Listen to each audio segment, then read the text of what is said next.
Billy the Kid. In recent years, many historians have been intrigued by this new manifesto of self-doubt, while others have exploded with apoplexy at this revolution from within their subject.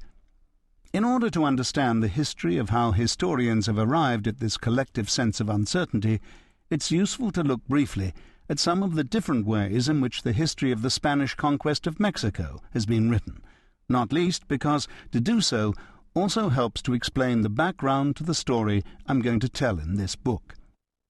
Probably the most influential work written in English about this subject is The History of the Conquest of Mexico by William Hickling Prescott, 1796 to 1859. As a law student in Boston, he was blinded by a youthful prank and was forced to give up the law. Fortunately, he instead turned his attention to writing history. He is said to have had such a prodigious memory that he was able to compose the chapters for his books while out riding in the morning and then write them up in the afternoon, using a special writing contraption for the blind which he had bought in London. His writing style suggests that he had a formidable personality, and he wrote history with a strong sense of drama and great literary flair. What he saw in his mind's eye more than made up for the real world he could not see. Prescott was perhaps the most brilliant historian of his age, but he was also very much a child of his time and of the patrician social class into which he was born. As a result, his account is an aristocratic drama about his central character, Hernán Cortés, the commander of the first European army to march into Mexico and reach the Aztec capital in 1519. Prescott used the work of many Spanish historians who had glorified Cortés, but he set particular store by the letters that Cortés himself sent back to Spain describing his discoveries and conquests. Yet, was Prescott right to believe what Cortés had written?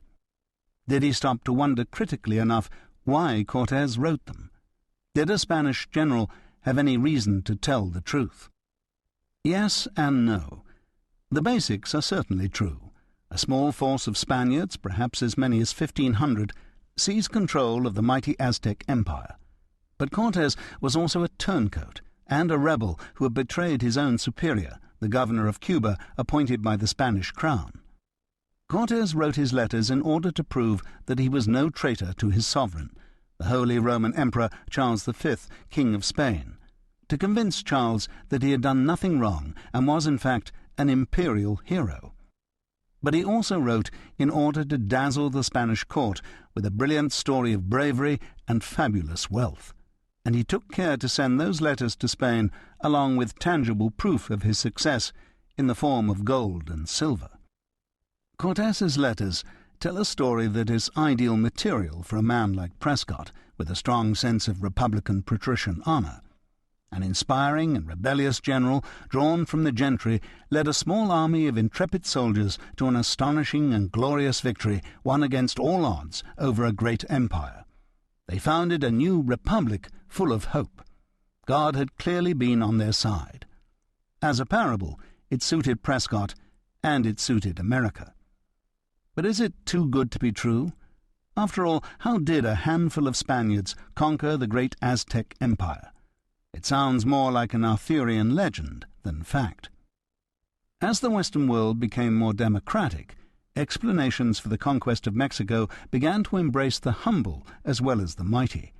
The history of Mexico came to be seen through the eyes of one of the less important soldiers in Cortés's army, Bernal Díaz del Castillo.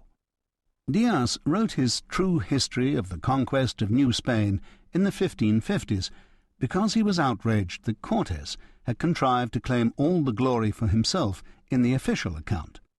But the true history was left unpublished until more egalitarian historians took an interest during the 19th century, welcoming Díaz's claim that all the Spaniards who had been involved, great and small, deserved the credit. But this was still the story of a purely European victory. When the great European powers were forced to surrender their American colonies, Europeans found themselves writing their own history as a story of loss and defeat. Writing about the conquest of Mexico, historians now characterized the Spaniards as foreign actors on an indigenous American stage.